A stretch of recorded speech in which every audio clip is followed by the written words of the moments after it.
All right. Welcome, everybody, to Agents of College Football. I am Agent Orren. I'm with my buddy Danny. And what a wild weekend of college football it was. And we're going to talk about some Texas teams, talk about the rest of the college football world, and just kind of how crazy and wild it was this weekend. So if you're a college football fan, especially Texas related, this is going to be your show. I mean, Danny, what did you think? What did you think of this weekend? Yeah, it was pretty insane. We saw two, no, three top 10 teams go down. We had three top 10 matchups as well, so that was expected. Yeah. But it was almost a weekend where we saw one, two, and three go down. So that was definitely noteworthy, which we'll get to how historic that was. Yeah. And then just Texas state college football wise, it was a pretty interesting evening as well. Yeah. Yeah, and everybody, like I said, this we're going to talk about college football as a whole, but we're going to kind of specialize in Texas teams for the most part. And who knows where this show is going to go? Me and Danny are just a couple of regular guys that like to talk college football, especially Texas football. So this show could really go anywhere. We're kind of just getting it started, but if you're a fan of college football and especially Texas football, this is going to be your show. And yeah, Danny, we'll kind of get in depth on all of the top 10 matchups that went on and just how crazy the college football rankings are going to get now for the playoff. I mean, this year, honestly, I think is the hardest year for the college football committee to do the rankings, if you ask me. Yeah, because right now it's possible that the Big Ten champion could have two losses. Yep. The Pac-12 is definitely going to have two losses. Notre Dame has two losses, and they're looking really good Yeah. despite the loss. And then the ACC champion, and maybe even the SEC champion could have two losses as well. Yeah, and it seems like, this year, especially before this weekend with Miami, it was the undefeated teams and Power 5 conferences at that couldn't even make the top 6. Wisconsin and Miami were sitting out of the top 6 at like 7 and 8 in their undefeated Power 5 schools. So this year's just been kind of an odd year. Really hard year, I think, to make the rankings. Exactly. So, yeah, I mean, like we both said, it's kind of a crazy weekend in college football. And I think kind of what we'll do right now is just kind of go over all the top 25 matchups. We had a lot of ranked teams play each other. So it's not like there's 25, ranked games. I think there was about 17 games if you count the top 25, because a lot of ranked teams play each other. Starting out with one of the good ones, I mean, number 1 Georgia playing number 10 Auburn. Wow, I did not expect this game to go the way it went. Yeah, we had a final score of 40-17, but it wasn't as close as the final score indicated. There was a late Yeah, touchdown by Georgia. On Johnson just manhandled their defense, which is supposed to be um, really good. yes, yeah, And Carryon Johnson was a freak. yeah, and Jarrett Stidham as well. He wasn't exactly the game manager that I guess we've seen in I guess at least in the beginning of the season. Yeah, Or he wasn't a game manager, but he was like more just fitting himself into that offense. yeah, he wasn't really the focal point of the offense, and that's kind of, Auburn plays offense unlike anybody else in the SEC. I mean, they like to go deep. They like that deep ball, and this is Jared Stidham's first year really playing. So I think as the year goes on, you can see it. I mean, he's getting better and better and more comfortable on the offense, and the offense is just becoming really explosive. But Georgia just seemed like they didn't have the juice. And it seemed like Auburn wanted it more. But like you said, the game was closer. I believe before the end of the second or first half, it was like 9-7. Auburn had kicked 3 field goals. Georgia had 7 points, and I want to say there was a couple of bad penalties on Georgia. It was a fourth down, and there was a penalty on the punt, and it gave Auburn that first down and actually helped Auburn go down and score their first touchdown. And once they scored that first touchdown, man, it just got really bad for Georgia. Yeah, and people talk about a lot about how Sony Michel and Nick Chubb are just, they'll wear you down Yeah. like any other. But really, if you look at this game, just from the eye test, it looked like they were being worn down by the Auburn defense. Yep. Yeah. True. So definitely 40-17 final score. Wow. I mean, that's going to have big impacts on the playoff. And the next game, number 2 Alabama played number 16 Mississippi State. So we had 10-0 Alabama versus 7-3 number 16 Mississippi State. Alabama ended up winning that game 31-24. And honestly, if Mississippi State would have won this game, honestly, it wouldn't have surprised me. Alabama's got a lot of injuries, especially at the linebacking core. They're kind of vulnerable on offense, if you ask me. And Mississippi State, they can play offense. Dan Mullen's a pretty good offensive mind when it comes to, play calling and whatnot. 31-24, and Alabama ended up pulling it off right there at the end of the game. So what a nail-biter in that game. Yeah, you said that Dan Mullen was an offensive mind. Well, yeah. If you saw the end of the game, it looked like defense was in specialty, specifically because one of the third or fourth down tries that Alabama had, it looked like they just called an all-out blitz, and Jalen Hurts just threw it to the middle, and Tom Ridley just took it in for a touchdown. Yep. Yeah, and then I don't know, the play calling was just really weird on those last two drives by Mississippi State. Yeah. Mississippi State, they have a lot of speed on defense. That's their thing. I think maybe they don't have as much size as a typical SEC defense, maybe like in their linebacking core and safeties and whatnot, but they got a lot of speed. And I think that kind of helps, playing against an Alabama team as far as Jalen Hurts. Alabama's thing is Jalen Hurts. Yeah. He runs really, really, really well. And I think the recipe to beat Alabama is if you can contain Jalen Hurts and keep him from running and shut down the running game, force him to throw it, that is the recipe to beat Alabama. And I think Mississippi State kind of, they had it. They had this game won, like you said, and it was right there at the end. Alabama pulled it off. But to me, what I got out of this game this weekend is Alabama is vulnerable. Alabama, I think, is not the dominant, unbeatable team like they have been in the past few years. Right. I know a lot of people took issue with the committee saying that they had one of the easier schedules. Yeah. And I think this kind of showed it. So right now they have Mercer up next, then Auburn. They beat Auburn. They played Georgia. Yep.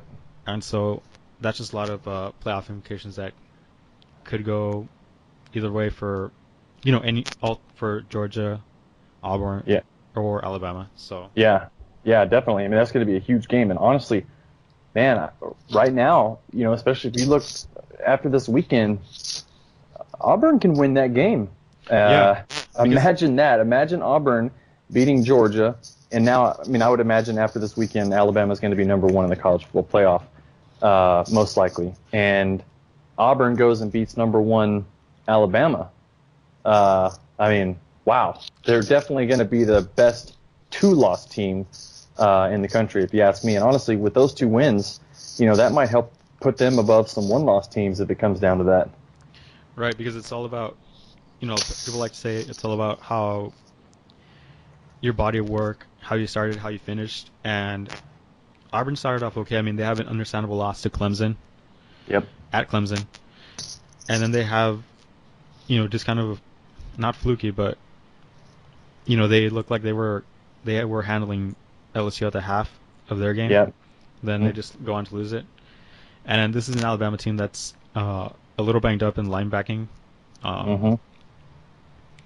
So, yeah, it looks like it could be anyone's game at this point. Yeah, definitely. So the next matchup we're looking at, we got number 3 Notre Dame, 8-2 Notre Dame versus, now 8-2 versus now 9-0 Miami. And man, this game especially, I turned this game on late. I didn't start watching the game until the second half, and when I turned it on, I wanted to faint. It seemed like I could not believe what the score was. I knew Miami was good. I wasn't, looking down on them or anything like that as much as I think people were nationally and whatnot, but I thought Notre Dame had the recipe, to play them. Good offensive line, can play pretty good defense, can play physical, and that's kind of, what you need to go on the road in hostile environments, to win games. So, man, a 41-8 final, not very good for Notre Dame. Very, very, very good for Miami in their turnover chain that they got over there. Yeah, I guess the main takeaway is, the U is back. Right? Yeah. A lot of people were down on Miami I think, people thought, rightfully so too. In somewhat because of their schedule, but yeah, and then I don't want to say every year, in the past has been like this, but with Brad Kaya, yep. before it was like, it's like every 2 weeks was win-win, then followed by a loss, win-win, Yep. followed by a loss. But yeah, they look like they have a better running game. Malik Rozier is decently better. Yeah, and he's a chain mover. If you got a third and long, you know what I mean, or something like that, he gets you the first down. I mean, he's not going to rush for a bunch of crazy yards. He's not going to make huge crazy plays with his arm, but he makes enough plays and he keeps the chains moving, man. Yeah, exactly. And then people talk about I think, kind of like make fun of the turnover chain, but that thing was passed around a lot, especially in the beginning when there were like 2 pick sixes thrown by Brandon Wimbush, or I think one was thrown by Brandon Wimbush, then they benched him for another quarterback. I'm not too sure. And we'll go more into that. We got some kind of hot games we're going to talk about, so we'll kind of go in a little more depth on that. But yeah, 41-8, Miami. I mean, what a huge statement win. And like I said, we'll kind of go more into depth in that here shortly after we kind of knock out some of these other games. 4 turnovers in that game too. Wow. So yeah, we also had Clemson playing Florida State, and I know Florida State, right? They're having a down year. Yeah. But this kind of, over the past few years, it's kind of developing into a rivalry game, really. I mean, these are the two teams, before this year, obviously, with Florida State having a down year. When you think ACC and you think they're top teams, you think Clemson and Florida State. So this kind of has a rivalry game feel to it, if you ask me. But yeah, Clemson winning 31-14. Good win. They're just going to keep rolling. Their defense really didn't look as dominant. I mean, I know they held Florida State to 14 points, but they just didn't seem as dominant as they had looked maybe 5 or 6 weeks ago. Yeah, I think, most people would be expecting that versus a Florida State. Their main weakness is the offensive line. Yep. And, that's Clemson's whole thing right now is the D-line. You would expect a bigger win, but, I guess it's good enough for right now. Right. Still a win. I mean, as long as they keep winning, right? I mean, that's kind of all they really need to do right now is keep winning and get into the ACC championship game, which I think they've already locked in, right? Yeah, Clemson versus Miami. Yeah, man, that's going to be a huge game. So, yeah, Florida State, man, 3-6. Who would have saw that coming, right? I mean, golly. Yeah, so they need to win out to keep their bowl streak going. And who knows if that's possible. I guess they have another FCS school and Florida coming up.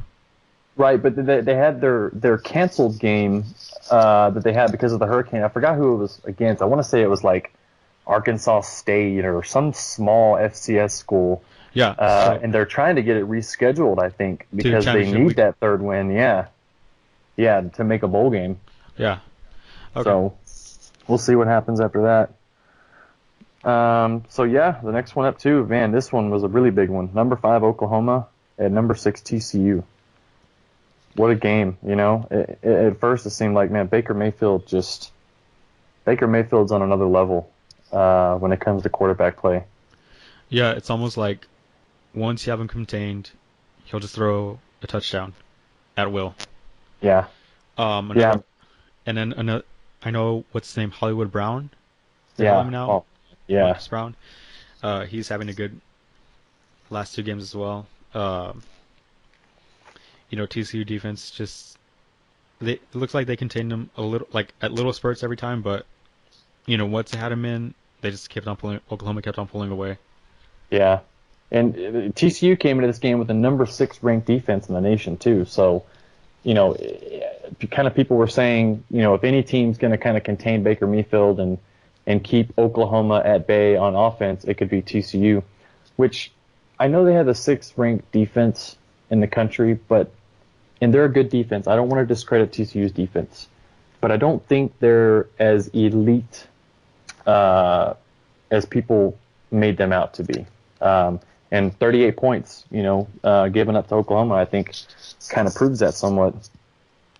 Yeah, I mean, looking back at their previous wins, the only quarterbacks who have beaten TCU are Kyle Kempt, and who didn't really beat TCU. I mean, it was more of the Iowa State defense it was more Kenny Hill who beat TCU Yeah. in the Iowa State game, and then Baker Mayfield.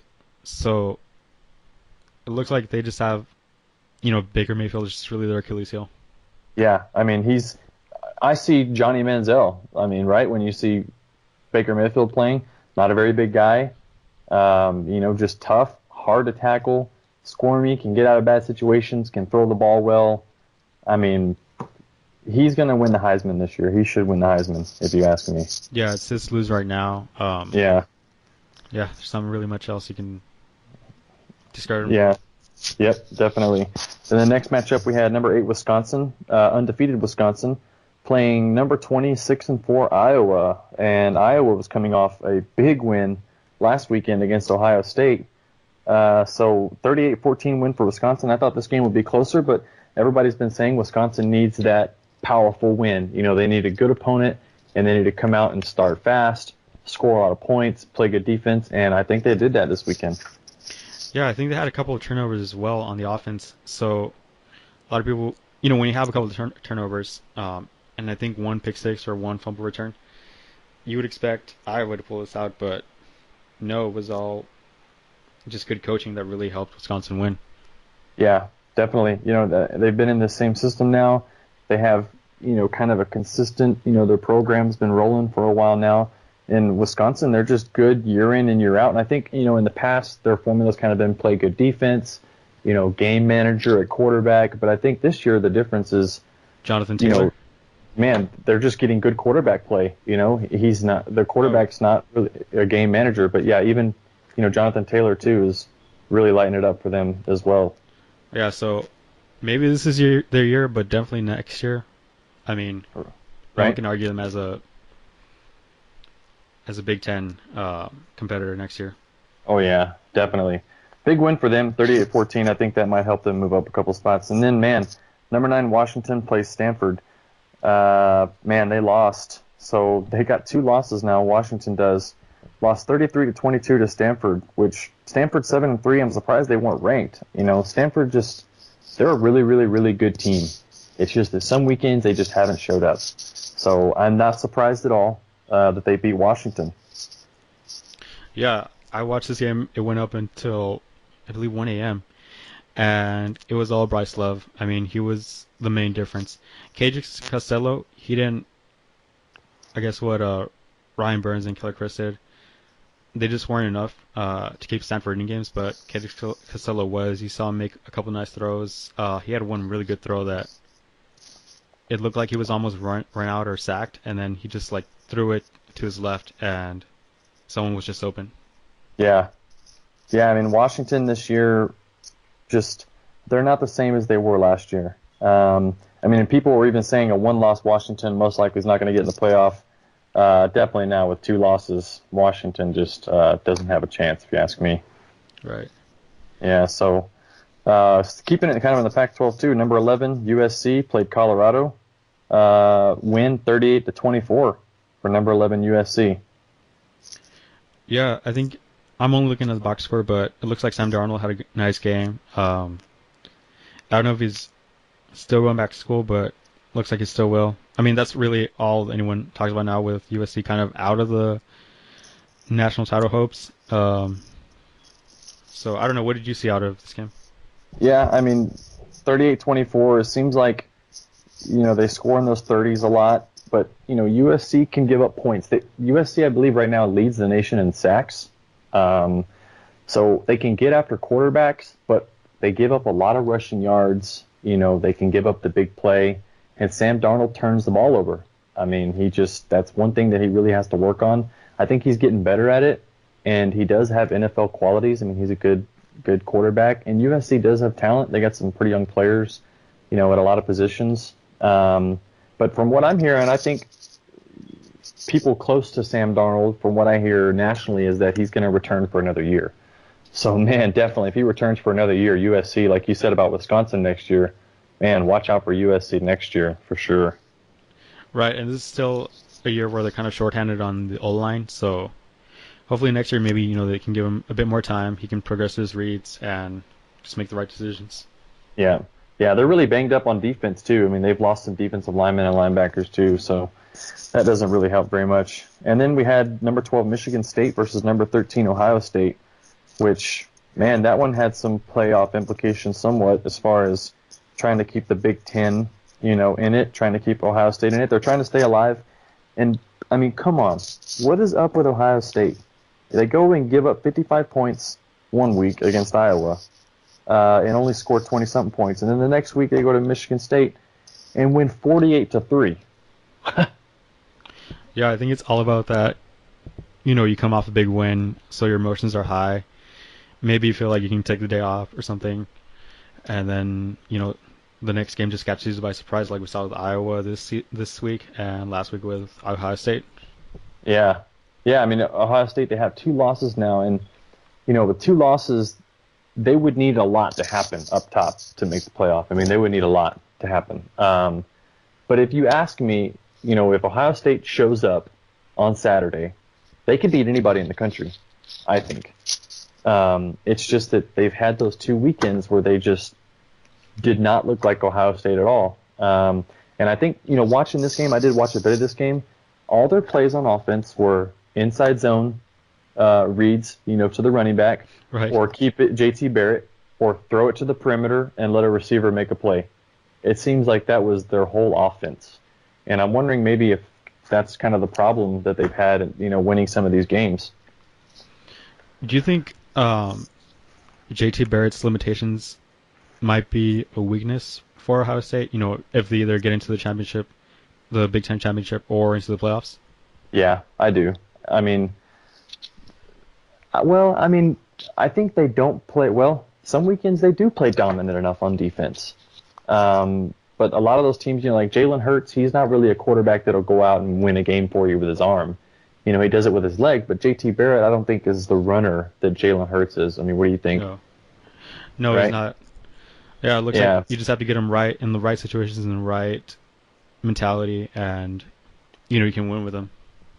Yeah, it's all his preparation, really. Yeah, and man, JT Barrett, this is going to be his last year, and man, he looked really hot there for a few weeks, but then some weekends he just does not look good. But Ohio State, I mean, if you ask me, if they show up, I think they can beat anybody in the country. But man, they've had a problem this year showing up.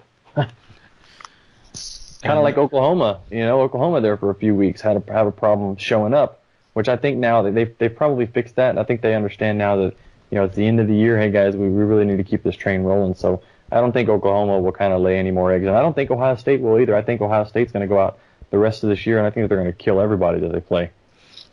Okay, and then we had Penn State versus Rutgers. Yeah. I mean, Penn State, 35-6, kind of expected this. Rutgers, not a very good team. Penn State, 2 losses. They're out of it, if you ask me. For them to have any chance, they would need too much to happen up top, and too much that I just don't see happening.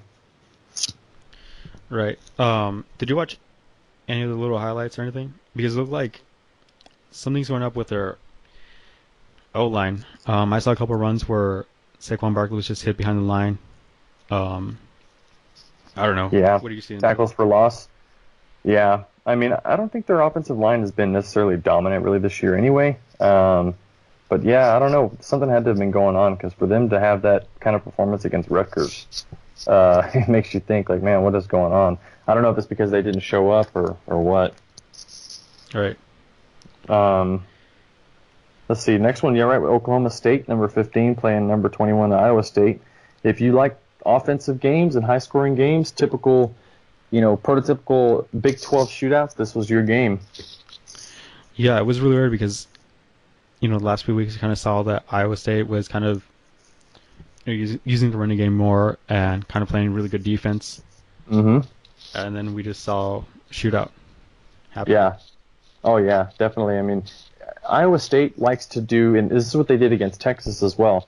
They rush 3, and the 3 guys do a pretty decent job of kind of getting some pressure somewhat, and they drop back 8 in coverage. And I think when I see them play defense, that's kind of what they do a lot, and try to force teams to throw it and make it really hard to throw it. So they did make some plays, but they still gave up 49 points. Mason Rudolph, he's really good. He's got the traits of a quarterback, to play in the NFL also. Good feet, good arm, good size, athletic ability. But this year, when he's played some really good defenses, he hasn't looked as good, I think, as some people thought he would. People were kind of having him as a Heisman candidate. I've always thought that that's kind of a little too much, if you ask me, when it comes to Mason Rudolph. And then coming up, we had Virginia Tech versus Georgia Tech. Did you watch this one? No, I did not get to see this one. I got to watch the highlights. But, man, Virginia Tech losing to Georgia Tech, which Georgia Tech's a good team. They're one of those teams where, like, if you don't show up, they can beat you. Yeah. They play disciplined. They play smart. They don't do a whole lot on offense, but they do it really, really, really well.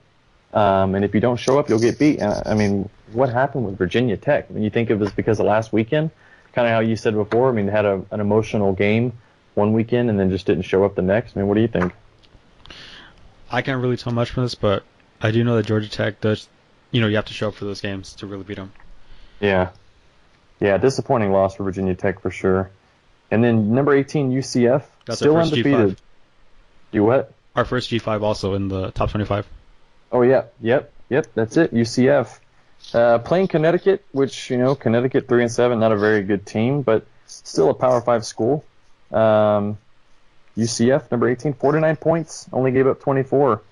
So I expect UCF to probably move up a few spots, if you ask me, in the rankings, especially with all the losses for some top-ranked teams. What do you think? Yeah, you could have, that same old, or that same 2013 UCF that we saw a few years ago. Oh, yeah. Maybe making a bid for not the playoffs, but, one of those bigger bowls. Yeah, Blake Bortles, I think, right, was the quarterback for them, wasn't he? Right, he was. Yeah, Blake Bortles. Yeah, I forgot about those teams. I remember all too well because he showed up in the festival against Baylor. Yeah, I remember that game. So number 19, Washington State playing Utah, which Utah 5-4, but I think, a pretty good team, plays good defense. Not as good as they were last year, but still a pretty good team. Washington State winning 33-25. Washington State 8-2. I know they're not going to contention for the playoff, but having a pretty good season, if you ask me. Right. They are in contention for the Pac-12 North. So I think they still have Stanford on the schedule, and they definitely have Washington. Yeah. No, they beat Stanford. So. And USC. Yeah. So maybe win out and they're in. Yeah. Right. Who knows? Anything can happen. And then number 23, North Carolina State, playing Boston College, barely pulling this one off, man. 17-14. Yeah, if there's one thing you can say about Boston College is that they do play decent defense. Yep. Yeah, they tore Florida State up last weekend or weekend before last. Dude, they looked. That was a Friday night game. Incredible in that game. Yeah, they looked amazing in that game.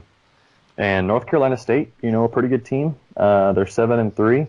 And think about it, last year they wanted to fire their head coach. Everybody wanted him gone.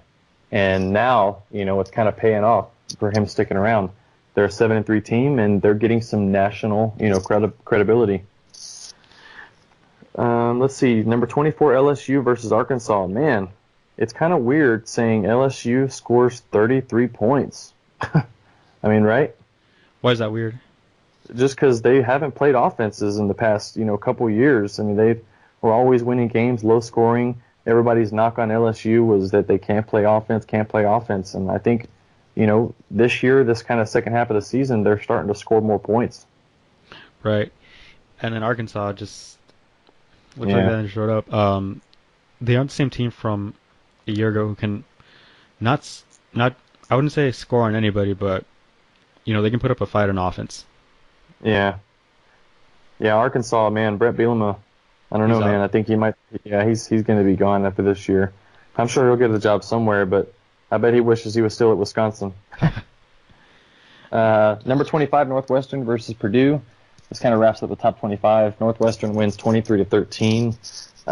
They're currently 7-3 right now. Northwestern. All right, and then into, I guess, why we started the show. We're going Yep. into the state of Texas football, college football, that is. Yes. Represent Texas. Man, we had, kind of a lot of games. Got a lot of Texas teams, so got quite a bit to cover. First one I wanted to cover was the Texas and Kansas game. Did you get a chance to watch any of this game? I didn't, but just looking from the box score, it looks like the Kansas office came to play. Definitely from the season that they've had. It looks like they're finally showing up. Yeah. Yeah, and Texas, has some injuries on defense in the secondary. And then they have, is it Holton Hill that's out? Yeah. Or suspended? Yeah. Suspended for the rest of the season. Nobody knows the violation of team rules. So nobody knows exactly, what happened and why he got suspended. But yeah, he's out for the rest of the year. So Devontae Davis stepped in for Holton Hill, which, Devontae Davis has kind of been disappointing as far as his career at Texas. He's a junior now. Before his sophomore season last year, he was a preseason all Big 12 conference cornerback. And after the second game of the season, he saw the bench and just kind of hasn't been able to turn it around and, play really good. But he gets a chance to start in this game, played pretty well. And then P.J. Locke, our nickel corner, kind of slot corner, was also injured, and senior Antoine Davis stepped in. And Antoine Davis did a pretty good job. He had a pick 6 in this game, was very physical, very good tackler, played pretty well. But, yeah, we've had Jason Hall, another senior, played in the secondary. So we had a lot of, different parts in the secondary. And I don't know if maybe that's the reason why, communication and stuff like that. But we did have a lot of injuries in the secondary and a lot of backups playing in the secondary in this game. Right. But the Texas defense has been pretty good, barring this game. Or maybe even including this game. They've been pretty good. Yeah. And especially given how they recruit. But I guess if you were to guess the average, maybe star ranking or talent ranking of the Texas defense and the Oklahoma defense. So, you think it's all about, because Texas really, historically has a good defense, and Oklahoma, it looks like in the past few years, hasn't. Do you think this is all on coaching or just on how good the Texas defense is? Yeah. Oh, it's Todd Orlando. I mean, Todd Orlando, the defensive coordinator. I mean, think of it. He was the defensive coordinator at Houston the last couple of years. Right. And Houston, pretty much shut down Florida State when they were highly ranked. They played Baker Mayfield, last year. Houston did, and shut Baker Mayfield down. And Lamar Jackson, too. And Lamar Jackson also.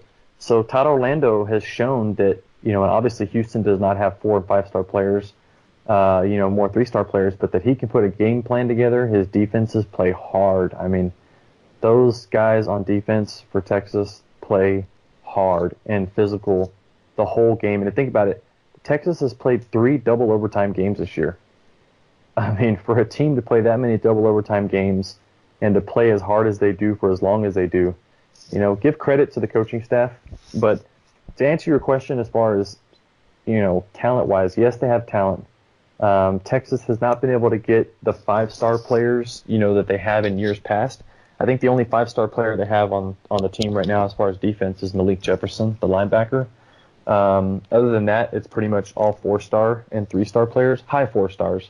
But very talented on defense. Their problems is on offense. Tom Herman kind of even said it at the beginning of the year that, yes, they are talented as far as ones go, but once you get into the depth chart, especially on offense and the offensive line, they need to do a lot more recruiting on that side of the ball for sure. Right. And so do you think, looking ahead, I guess just, maybe 2-3 years down the road, do you see maybe a top 5 defense, maybe top 10, top 15 offense? Oh, yeah, I definitely do. I mean, Texas, I think their weaknesses when it comes to the future, the next 2 or 3 years, is on the defensive line. I mean, Poona Ford is a senior defensive tackle, their best defensive lineman. He's going to be gone. Nashawn Who's the senior. He's going to be gone. So they're gonna lose some players. We had a really good defensive tackle recruiting class last year, but we had a few of those kids transfer out when Tom Herman got there. And as of right now, for the 2018 class, we only have one defensive tackle in this recruiting class. So, I don't know what they're going to do there. I'm sure they'll do something. But when it comes to linebackers and secondary, right now for the 2018 class, Texas has the number 1, number 2, and number 3 ranked safety in the nation committed to this class. And they have 2 ESPN top 100 cornerbacks committed to this class. So definitely not going to have any problems in the secondary. So, yes, I do see them having a top 5, top 10 defense in the next couple of years. And I think next year even they'll have a really great offense. I mean, right now they have 2 true freshmen playing on the offensive line. I mean, you got 18-year-old kids playing against 21, 22-year-old grown men. And there's a big difference between an 18-year-old and a 21-year-old.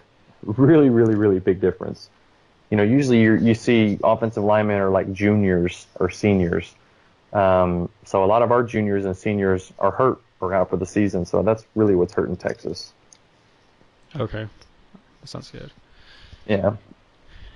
So next one was, I know you're a big Baylor fan, always talking about Baylor. So I know you had to watch that game. Yeah, I was there for the first half of the game. Wasn't able to see the second half, but I don't know. It's up to you. Tell me if I missed much, because they finished Texas Tech won with 38-24 score. Baylor actually had the more offense. They had about 550 yards of offense. But what really killed them was the turnovers. They had a fumble return for a touchdown. They had a 4th and goal stop. Yeah. Then they had just I think 2 other fumbles and 1 interception. Charlie Brewer takes over for Zach Smith, who's been injured with a shoulder. He has a shoulder injury listed, but I think they might have benched him. I don't know. He wasn't that good in the Texas game. Yeah. Brewer's not bad. I mean, he's a true freshman too, isn't he? Brewer? Yeah, he's a true freshman. He came from Austin kid. Yeah, he came from the same school that Lake Travis at Michael Baker Brewer. Mayfield. Yeah, Baker Mayfield, Michael Brewer, and Garrett Gilbert came out of. Yeah, Garrett Gilbert. Yep. Yeah, so he has that. He has that lineage going through his blood. Yeah. But I guess it's frustrating to say that there's still a lot to look for in these games. Mm-hmm. But I don't know. At some points you just want the season to end. And, we had Gavin Holmes come out with an injury. He was carted off. Yeah. We already have I think we're in the teens right now of just players out indefinitely for until the end of the season. Yeah. So, but yeah, a rough year for you guys. Yeah, but this is a young team, so maybe next year we're looking at maybe a 7-5, 8-4 record. Maybe the year after a Big 12 championship. So who knows at this point? Yeah, I mean, I think you guys got Matt Rule, and I think that was an awesome hire. I mean, really good hire. Matt Rule is highly respected in the coaching, world and whatnot. I mean, he chose to come to Baylor over Oregon. I mean, Oregon wanted to hire Matt Rule, from what I could understand, but he chose Baylor instead, knowing what he was getting into. And to me, I've never really been a big Baylor fan, or anything like that. I mean, I'll root for them because they're a Texas team, but I like them more now because of Matt Rule. I think that says a lot about a guy when he knows the scandals and the bans and all that kind of stuff that's going on for this team, and for him to come here instead of Oregon. I mean, to me, that says a lot about the guy. Yeah, and he has this program going in the right way, both culturally and on the field. Right now, we're still getting an idea of what he wants to do in office. We know he definitely does want to run the ball. Mm-hmm. And he has some good backs. He has 2 really good freshman backs in Tristan Ebner and John Lovett. I don't know if you guys see them. They're just, I don't know. They're good. They're good. And a freshman quarterback. Yeah, and a freshman quarterback looks like he'll be there for the next few years starting. Yeah, and I think Baylor is going to be that team too. In the next couple of years, they're going to be that Big 12 team that plays defense. They are not going to be like the Baylor of old under Matt Rule. I think in the next couple of years, they'll be that Big 12 team that plays defense better than the rest of the conference, kind of like Texas and Oklahoma. Right. And on Texas Tech side, I mean, it was your usual offensive juggernaut. Or I guess they weren't really. I mean, because taking away the fumble return for a touchdown, this was a 31-24 game, and then Yep. you get 3 or 4 turnovers, and you should have maybe like a 40, 50 point game. So yeah, make of that of what you will. There's a chance that Cliff Kingsbury is out at the end of the year. Given Yeah. what's been going on. I think Yeah. he has like a right now they're 4-5, I think, are they? Or 4-4? Something like that. Yeah. Yeah. Yeah. But there were some good what's his name? TJ Vasher, Kiki Cutie, and Dylan Cantrell, they all had good games. Yeah. Tech fans are definitely gonna want to know TJ Vasher. He's a 6'6" wide receiver, Mhm. and it's just unbelievable to watch the catches he made. Yeah, I know, right? Definitely good. I think Cliff Kingsbury, kind of coming back when you mentioned Cliff Kingsbury, I think the only reason he's been there as long as he has is because he's a Texas Tech guy. I think if he wasn't a Texas Tech guy, I think he probably would have been gone already. But then, you know, I'm not going to try to bash Texas Tech because they're a Texas team. I don't bash Texas teams. But what are your expectations? As a Texas Tech fan, as the AD of Texas Tech or whatever, what are your expectations? Is it to win a national championship at Texas Tech? I mean, I don't know. The guy that gave you the best shot of that is at Washington State right now. So I'm for getting rid of Cliff Kingsbury because obviously he's not going anywhere, with the team. But who are you going to get? That's my thing. That's just all I ask. Who are you going to get? Well, I think that's a look ahead into our G5, into our Texas G5, little rundown. Mm-hmm. Yeah. But yeah, I think Cliff Kingsbury is just a really good. He's still a young coach. Yep. He'd make a really great OC somewhere big. Whether that be at A&M or maybe inevitably at Alabama. At Texas? Nah, I'm just kidding. But yeah, I mean, he's a young coach, like you said. I mean, he'll go somewhere else, get some more experience, and he'll be back. So, man, we had another big one, TCU, which really, as far as representing the state of Texas, this year, TCU is kind of the best team in the state right now, and but they ended up getting that loss to Oklahoma. Yeah, you couldn't really see the offense going on in the second half of that Oklahoma game. Mm-hmm. At one point, with 4 minutes left, they were on fourth down, and they decided to punt. So, they just lost all hope at that point in the game. Yeah, Kenny Hill. I mean, he's had a pretty good year, but he kind of disappointed me in this game. I thought he'd have a better game, especially with him kind of coming out and Kenny Hill versus Baker Mayfield. I kind of thought he'd have a better game. Kind of disappointing, but he's a senior too, so he's going to be gone after this year. But man, what a story, right, with Kenny Hill, going from Kenny Trill to Kenny Hill. Kind of proud of the kid for that. Yeah.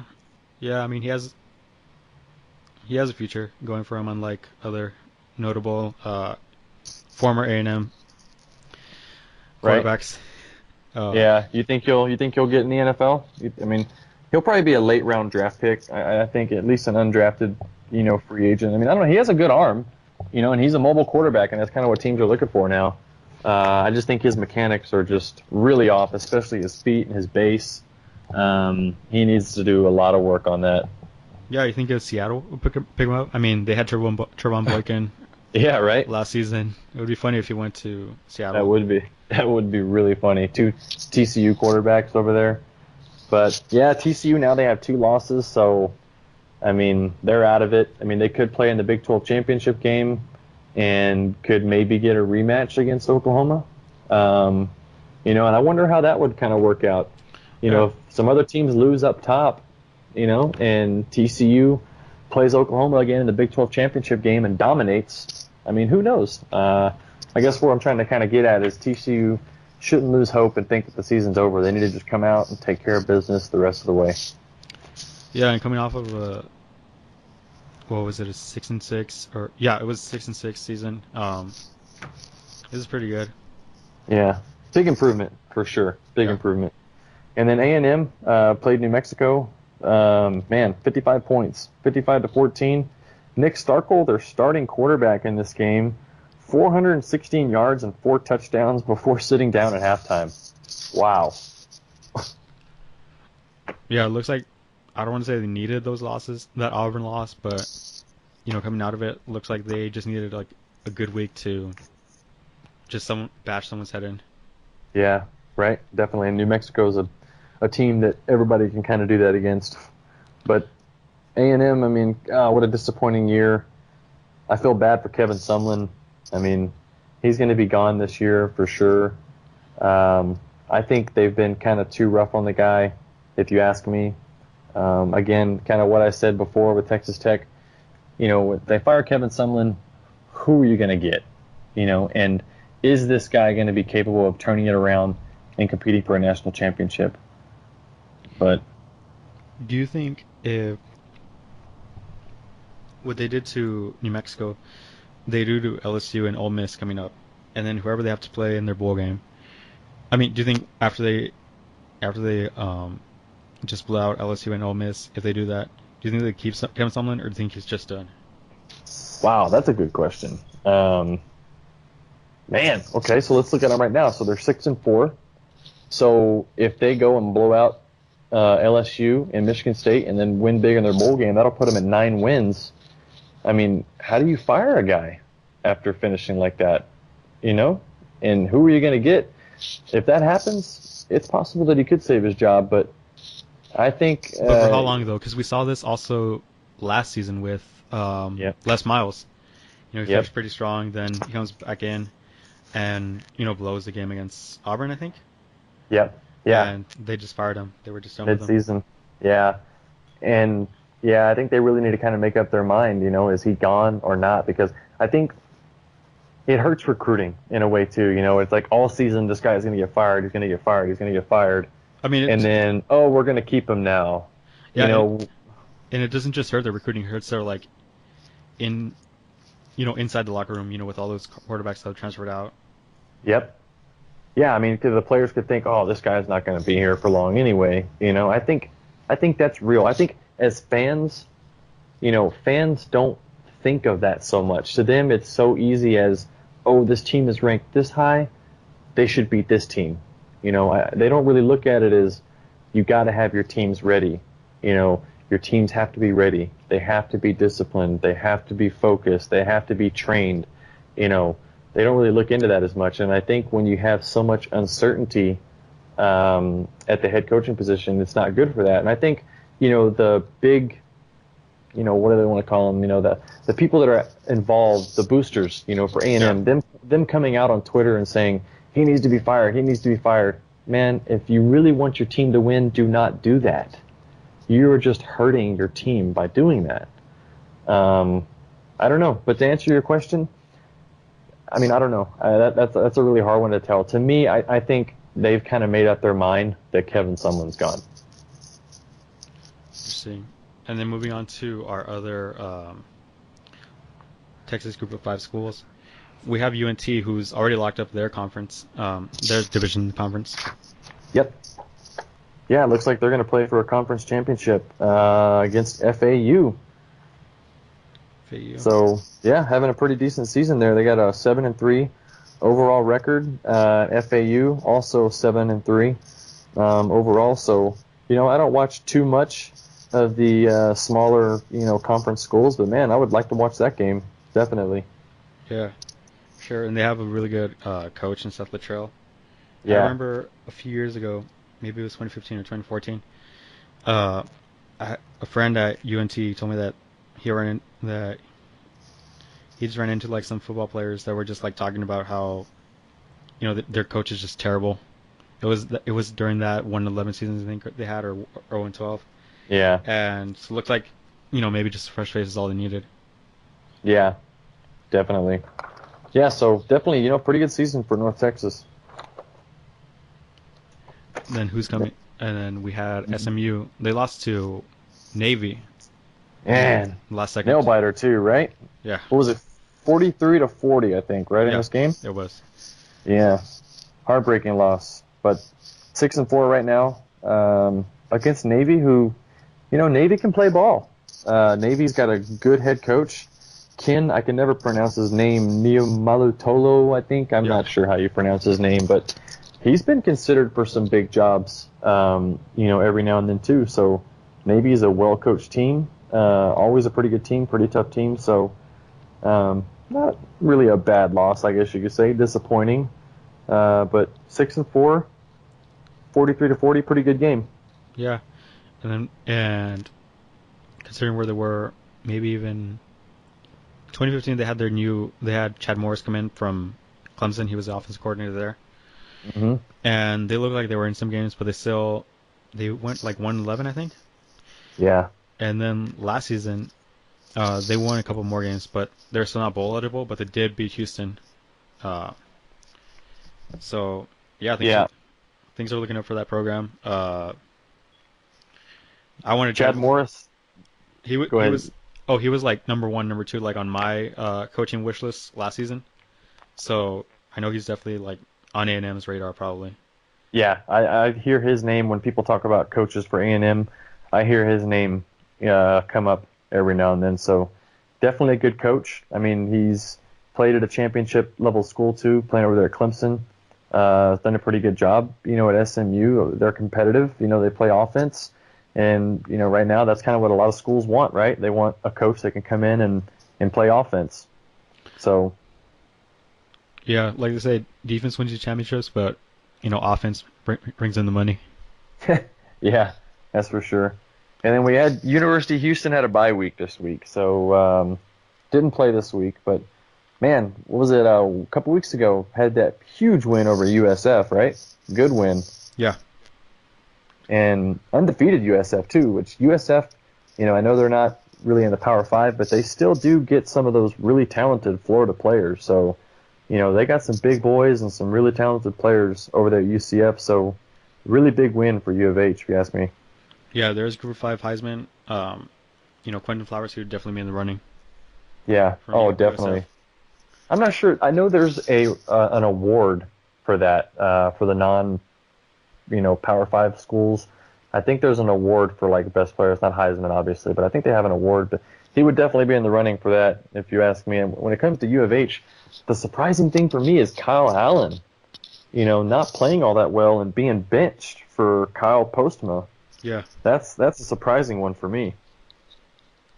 Yeah, sometimes it just takes, you think it's like, just new coach, that's all you need, new coaching scheme. But, sometimes it's in the players' heads as well. So. Yeah.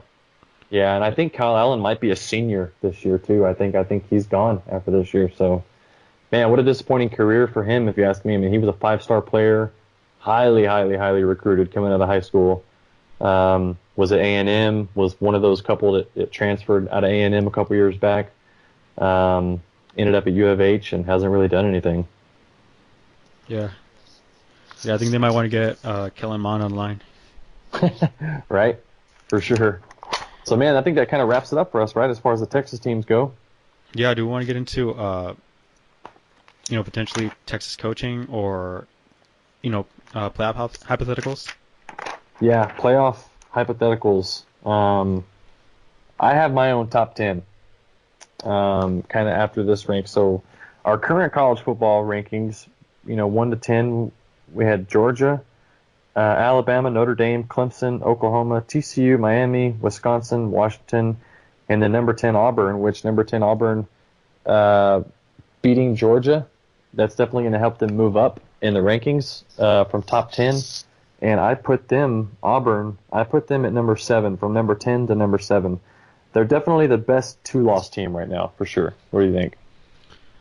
Yeah, there's no way you can argue with that. They're over TCU. I'm seeing your rankings. Yeah, and I think that will correct itself if they get into the championship against Georgia. Yep. So, imagine this. If they win out, they still have to play Alabama too. Yeah. So, and then they'll play someone highly ranked, in the SEC championship game if they make it, but they're going to have to beat Alabama if they want to make the SEC championship, because as of right now, they're in the West with Alabama. So it doesn't matter how good their wins are. They're 8-2. Alabama's 10-0. So even if Auburn beats Alabama, they still have 2 losses, and Alabama would only have 1 loss. So that won't even put them in the SEC championship game, beating Alabama. Right. So let's see. Just play out hypotheticals. If Auburn wins out, so Auburn wins out, and Alabama has 1 loss at the end of it. Mm-hmm. How do you see the top four shaping up? Do you think Alabama gets in like maybe as just some random wild card or what? Yeah, well, I mean, because let's see, like I said, so Auburn's 8-2 and Alabama's 10-0. So they're 2 games ahead of Auburn. So even if Auburn beats Alabama, they only have 1 loss. So as long as Alabama can still lose 1 game, for the rest of the year, even if it's Auburn, and still end up in the SEC championship game. And Georgia would be in the SEC championship game also. So I know people want to be high on Auburn. I know they want to say they have a shot to make the playoff, but I don't even see them playing in their conference's championship game. And I think no matter how good they are, even though they beat Georgia, yes, Georgia still only has 1 loss, and Auburn has 2 losses. So I think when you look at head-to-heads, the head-to-head to me is a tiebreaker if your record is the same. Yeah. But, they still have 2 losses, and Georgia only has 1. And I just don't see Auburn playing in the SEC championship game. And without playing that SEC championship game, I just don't see them getting in. And so how about Notre Dame? Do you think they still have you mentioned TCU still has like a slim chance of making it. Do you think Notre Dame has a chance of making it? I mean, if they would have barely lost that game, I'd have said yes. But for them to lose as bad as they did, I think, you got to start looking at who are the 2 lost teams, right? Yeah. So, our 2 lost teams are Auburn, TCU, Notre Dame. Now, one thing Notre Dame has over those other 2 lost teams is strength of record. I mean, their schedule is ridiculous. I mean, they played USC. They played, Miami. They played some big games. I mean, USC, Georgia. They played Georgia. So their schedule, I think, is really hard. And that's, me, over the past few weeks, right, I've been kind of really big on Notre Dame and giving Notre Dame a lot of love.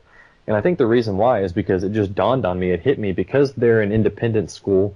Yes, they play primarily ACC teams, but they play a lot of teams outside of the ACC. And I think it seems like year in and year out, Notre Dame plays a really, really hard schedule every year. And I just really, really respect that.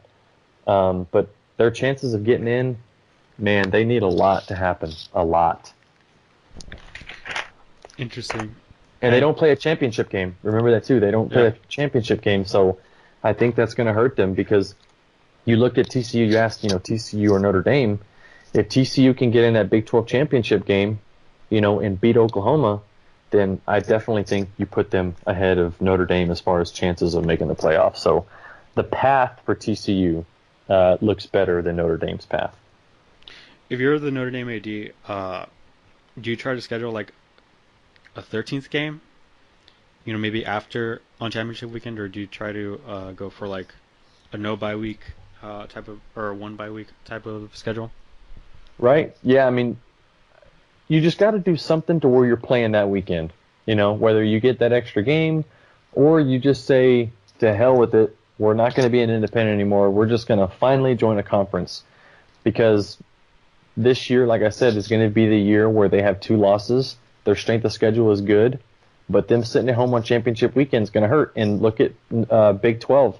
The Big 12 got shafted out of getting a team in last year because they didn't, or no, it was the year before last, I think, right? When TCU was 5 and Baylor was 6. Yeah, that was 2015. Yeah, 2014. So that was 2 years ago. Yeah, 2014. So they didn't have that championship game. And that's what kept them from having a team in. And Notre Dame, or Big 12, finally, came around and brought the Big 12 championship game back. So I think if them sitting out over this weekend gets a lot of national buzz of why they were out, I think some changes down the road could come for Notre Dame. Interesting.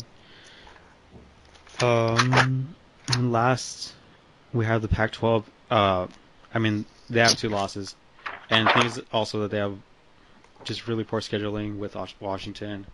Yeah. Just upsets. Do you think that these upsets are just?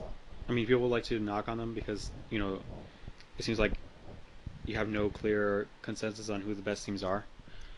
But what do you think that just makes of the Pac-12? Yeah, I mean, over the past few years, I've really grown to love the Pac-12, and I think it's because of Pac-12 at night. I mean, Saturday during the day, I watch the games, but Saturday there's a lot going on, with the family, running errands, blah, blah, blah, but you come home and relax at night, and the Pac-12 is on. So I got to watch a lot of Pac-12, and man, I'm really disappointed in them this year. Just, even if the eye test, you just look at the eye test, they just don't play. When you watch them and you watch other conferences play, it's just, you can really tell. I mean, I think even the average college football, viewer can kind of tell the difference. They just don't play as good a football as the rest of the country does right now. Interesting.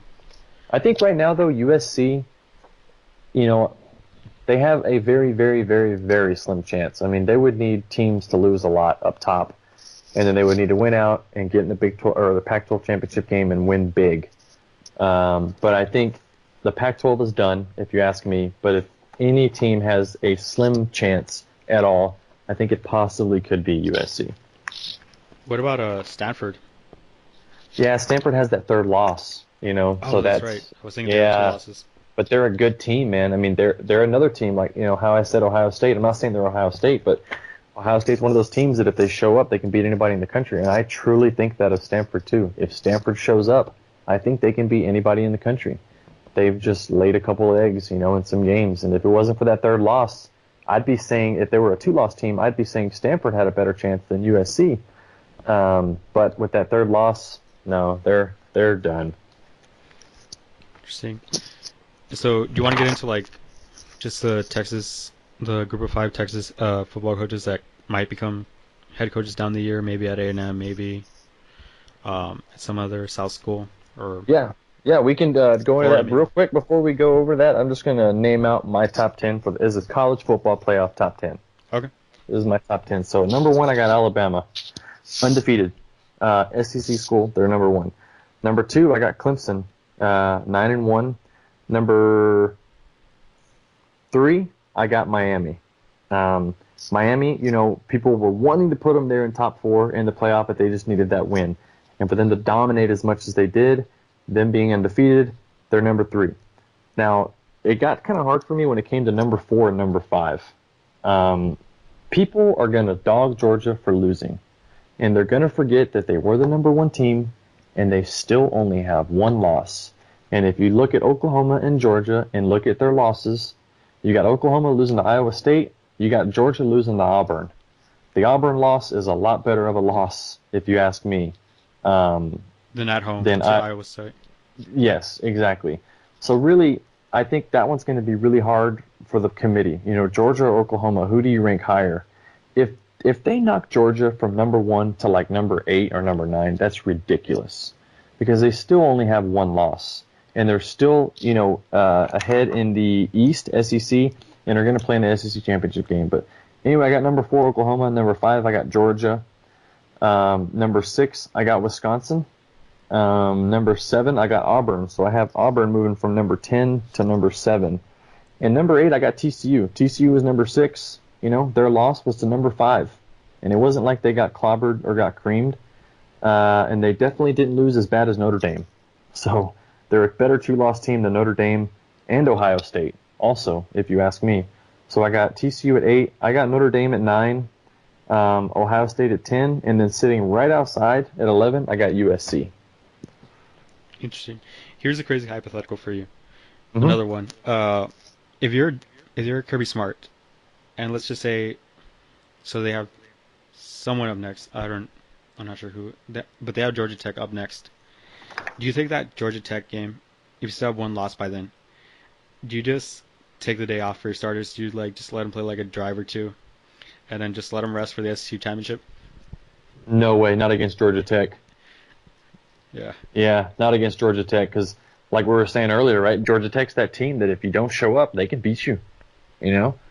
So if there was New Mexico, like A&M played, I'd say sure, but not against Georgia Tech. I think Georgia Tech's going to bring it in that game. So it'd be nice if they could, definitely, but I just don't think they'll be able to do that at all. Yeah, and that just brings in like I don't want to say one of the weaknesses, but one of the I guess the difference between the NFL playoffs and the CFB playoffs is that you don't know what that committee is looking for. So Yeah, you just can't take any days off. You can't risk taking any days off. yeah, Yeah. you just can't. You can't.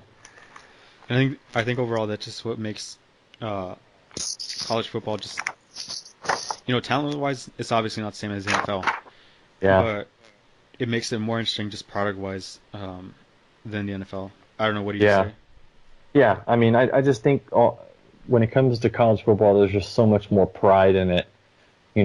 More emotion in it. I think fans of college football are more emotionally attached to their teams, I think, than NFL teams are somewhat. I mean, I could be wrong, but I just think when college football, there's just a lot more pride in it, representing your state, representing your alma mater, or whatever it is.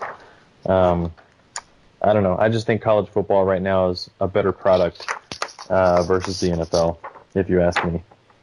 Right.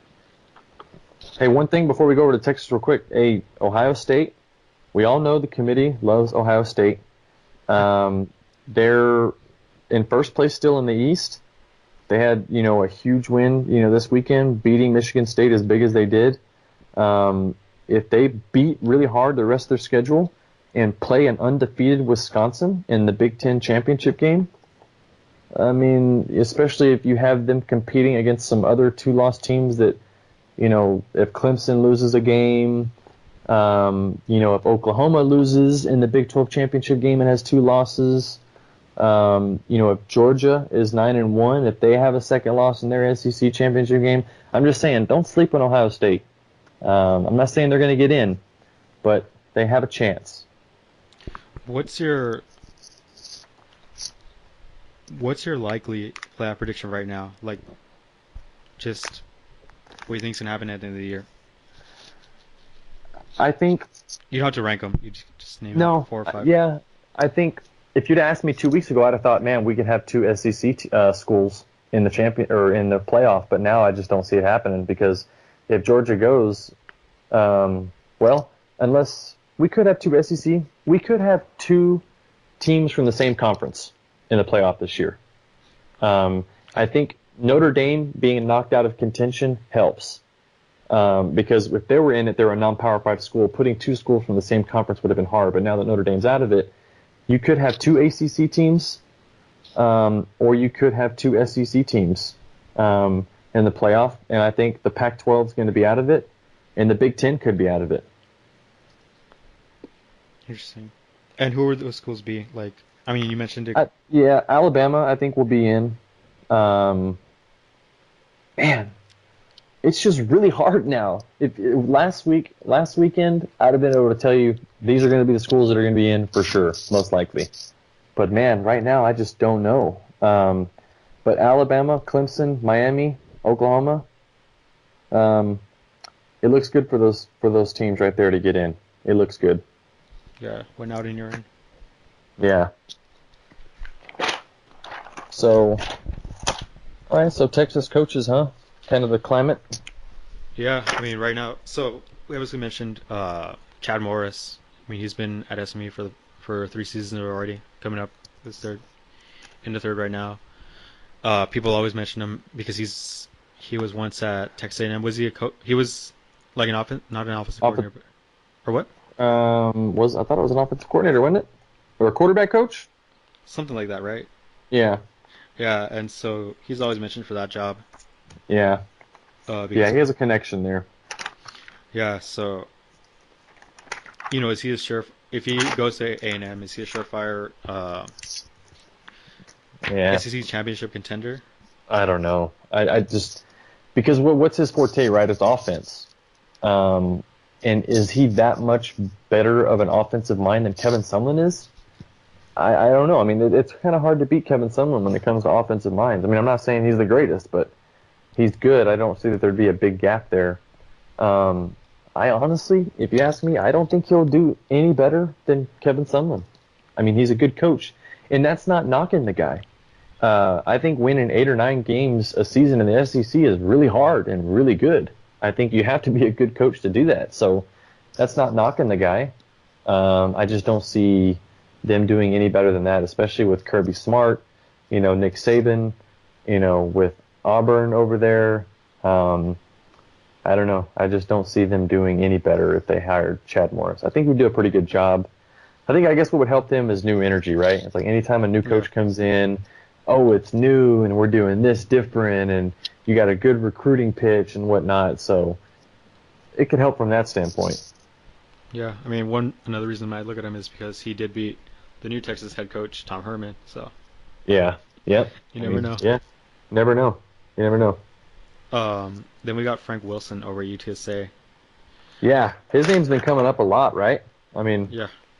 I've been hearing it more and more and more. And, UTSA is not that big of a school. You're not going to win a national championship at UTSA. So I think if he does get offered a job at a Power 5 school, I think he'll probably take it.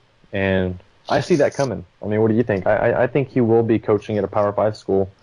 I think he'll probably be one of the ones considered for the A&M job, maybe. His name might come up, but I think he'll be at a Power 5 school. Yeah, I mean, right now we already have Florida and Tennessee open, but I mean, Yeah. who knows if they want to go to a Texas head coach and potentially Arkansas, Yep. Oregon State. Arkansas. Yeah, I don't see Morris or the UTSA coach. I don't see them going, to like a Florida or And Ole anything Miss. like that. Yeah, Ole Miss. Yeah, I don't see them. I don't see them going to an SEC school like that. I mean, A&M, yes, is SEC, but I don't see them going east further into the deep, deep, deep south. I don't see them going that way. I mean, I could be wrong, but I see them, maybe one of them taking the Texas Tech job if Cliff Kingsbury's gone, something like that, or taking the A&M job maybe. I see something more like that happening. Interesting. And then we have our they just won the Conference USA, the UNT Mean Green. Their head coach is Seth Luttrell. Yeah. What do you think of him so far? I mean, it's been a pretty quick turnaround. Yeah, I mean, hey, they're 7-3 right now, and they're going to play for a conference championship. So, and at UNT, which is a school that gets JUCO players, and gets a lot of the scraps, from Texas and Texas A&M and Oklahoma and all those other big schools. They kind of get the scraps. So, I think they're doing a pretty good job over there. They could play FAU, right? It looks like for they're playing FAU. championship game, which, I mean, that'd be huge for them to play a Florida school that's kind of at their level, but gets the Florida-based kids. And this is for Lane them. Kiffin. Yeah, Lane Kiffin too. Who's led Alabama to 2 national championships. Yeah, he's been a head coach in the NFL also. He was a head coach for the Raiders. It was 1 season, but hey, he was still a head coach in the NFL. So yeah, it'd be a big win for them, and I think they could win that game. But FAU is, they're playing pretty good offense over there. They're 7-3 overall, undefeated in the conference too. FAU is. So North Texas doing a pretty good job. It's a good time to be a North Texas fan if you're a fan of that team. Yeah. All right, I think we should just wrap it up here. Yeah. One more, 2 quick UCF. Frost, I think he's going to be, because we had Butch Jones get fired at Tennessee, right? Yeah. So I think Frost is being considered for Nebraska or for Florida. Do you think that, his name starts going around for the Tennessee job too, maybe? Or what do you think for the Tennessee job? I'm not sure at this point because it looks like, you have to hire a home run, right? Right. Yeah. Yeah. So who knows? I think Frost. Do you think he chooses Florida over his alma mater, Nebraska? What do you think? If they offer him the job, obviously. Yeah. I mean, he's a young guy. He has a family, so maybe he wants to keep him there. Yeah. Yeah, But maybe. closer to home, who knows? Yeah. Who knows? Definitely going to be some big changes this off season for sure. So, but yeah, this pretty much wraps it up, man. What a wild weekend in college football. So much to talk about. I know we kind of ran a long time on this one, but it's just because it was such a wild weekend. So much to talk about, and kind of going down the stretch here, it's going to be a lot more to talk about over the next couple weeks. Yeah, that's true. All right, So, I'll just hand it off to you to give us the outro. all right, so yeah, I mean, we'll wrap it up. Kind of talked about everything on the national level. Talked about all our Texas team, and I think, you and I, Danny, we're both Texas boys, so we kind of like to follow our Texas team. So, any of you listeners out there, if you're anywhere from North Texas to U of H to Texas Tech to A&M, we're going to kind of show y'all some love on here and mention y'all schools and talk about, what's going on in y'all season. But we do want to talk about a lot of the national stuff as well. I know, Danny, you're a big Baylor guy, and I'm a big Texas Longhorns fan, so we'll probably definitely cover those teams pretty well. But when the season ends, we could talk recruiting. There's still a whole lot to talk about when it comes to college football. So if you're any type of college football fan, give us a shout, give us a try, share us, put the word out there about us, show us some love. We really appreciate it. Awesome. All right, Danny. Well, we'll see you on the next show, man. Yeah, see you too. See you All later. right. See ya.